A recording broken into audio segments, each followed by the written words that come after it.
देश भर में जाति जनगणना की शुरुआत हो चुकी है। ये देश का पहला डिजिटल सेंसस होगा जिसमें पहली बार जाति की भी गिनती की जाएगी। इस मुहिम को विपक्ष की सरकार पर लगातार बनाए गए दबाव का नतीजा माना जा रहा है। जानकार इस गणना को सामाजिक राजनीतिक परिदृश्य को बदलने की क्षमता वाला बता रहे हैं। तो क्या इस जाति जनगणना को लेकर पूरी खबर जानेंगे इस रिपोर्ट में। जाति आधारित जनगणना का पहला चरण 1 नवंबर 2025 से शुरू हो गया है।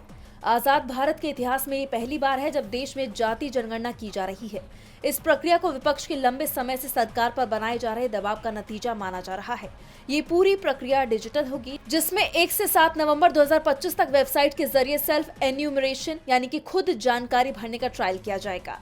इसके बाद 10 से 30 नवंबर तक गणना कर्मी यानी इन्यूमरेटर घर घर जाकर मोबाइल ऐप की मदद से बाकी डेटा जमा करेंगे। इस दौरान house listing and housing census यानी HLO के तहत मकान संख्या, परिवार के मुखिया, बिजली, पानी, शौचालय और उपयोग किए जाने वाले ईंधन समेत लगभग 10 सवाल पूछे जाएंगे।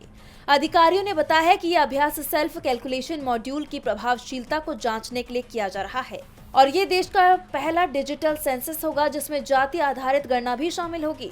जैसा आप जानते हैं कि लोकसभा में नेता प्रतिपक्ष राहुल गांधी ने संसद में पुरजोर तरीके से ये मांग उठाई थी और सार्वजनिक मंचों से बार बार ये दोहराया था कि जाति जनगणना तो हम करवा कर रहेंगे।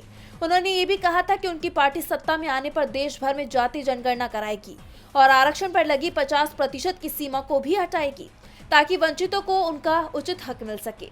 इसलिए इस फैसले को विपक्ष की एक बड़ी जीत बताया जा रहा है। जानकारों का मानना है कि ये जनगणना सामाजिक राजनीतिक परिदृश्य को बदलने की क्षमता रखती है और आने वाले समय में नीति निर्माण और आरक्षण की राजनीति पर गहरा असर डाल सकती है। DB लाइव की रिपोर्ट।